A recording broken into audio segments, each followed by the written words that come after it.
It's Tuesday morning. Things are going very well. He's a happy little chappy at the moment, playing happily all morning and everything. I don't know if he'll sleep, but it doesn't really matter because he's going to my mum's this afternoon and he's going to sleep over there. So I won't have to look after him. I'm free, essentially, until about 8 o'clock tomorrow morning, which is incredible. Things I took for granted as a non-parent, that I would have, that I have time to myself, time that is my own. Now these are such a luxury. So I'm not sure what I'm going to do with my time, but suffice to say, it doesn't really matter. I'm going to relax and have a great time, and it's just amazing. So yeah, I'm really looking forward to that. So, and he's in a great mood anyway, so this morning was great. Still not interested in sitting down and listening to stories being read to him, and that, well, apart from me at home.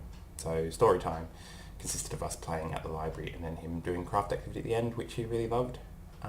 What I want to talk about today is that his play has shifted a lot, has changed a lot in the last couple of months. And I may have mentioned this before, but it is so imaginative now in a way that it wasn't even a couple of months ago.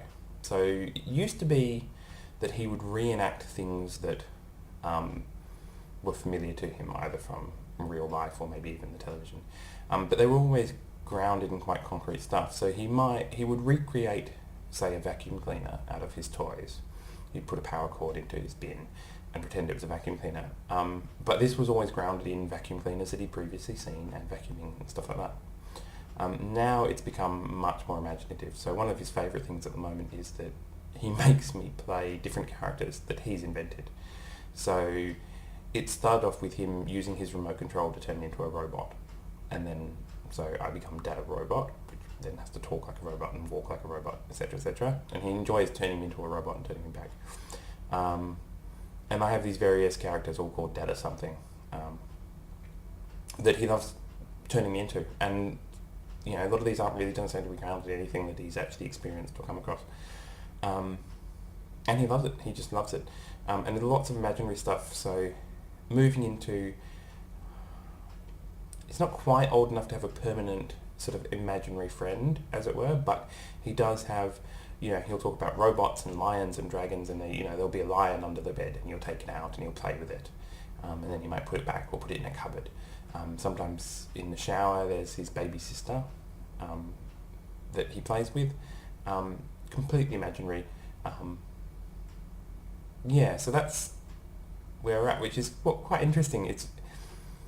I find it fascinating to see the change that he's gone from sort of quite concrete play to really quite sort of completely imaginary play. And the other thing that he enjoys doing now is drawing, which he never really, you do, but he's really started to enjoy it because he really has clicked for him this idea of representing something in his mind on the paper.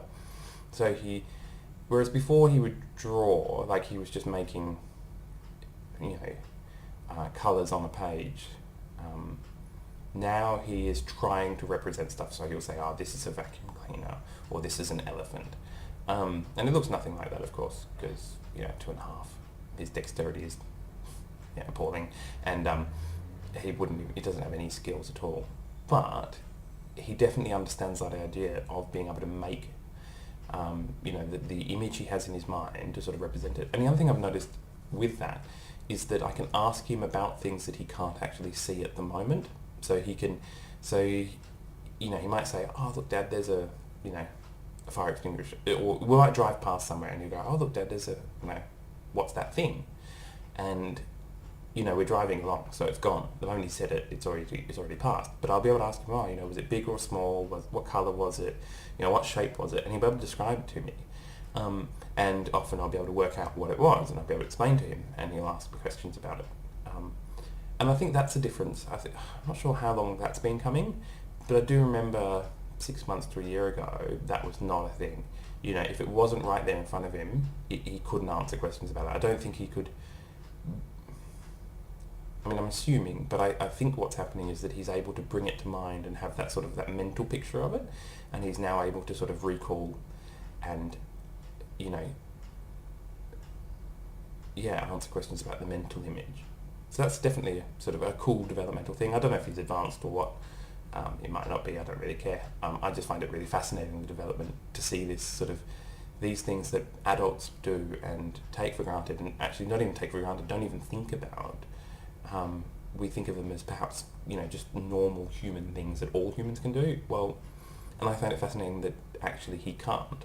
These things aren't universal to humans. They might be more or less universal to adults. But it's fascinating to watch him develop it, and as a result, develop as a person. He becomes, it's like every time he develops a little bit, it's like his personality is developing as well. I get more of a sense about who he is as a person rather than just a sort of, he's becoming more and more unique in a way rather than sort of generic. And it might sound cruel, but in a way, newborns are fairly generic. There's not a lot of, there's a few kind of categories that they might fall into, but other than that, their sort of personalities are fairly generic. You have happy one, there's the sort of the happy template, the sad template, the sleeper, the active one, the feeder and the non-feeder.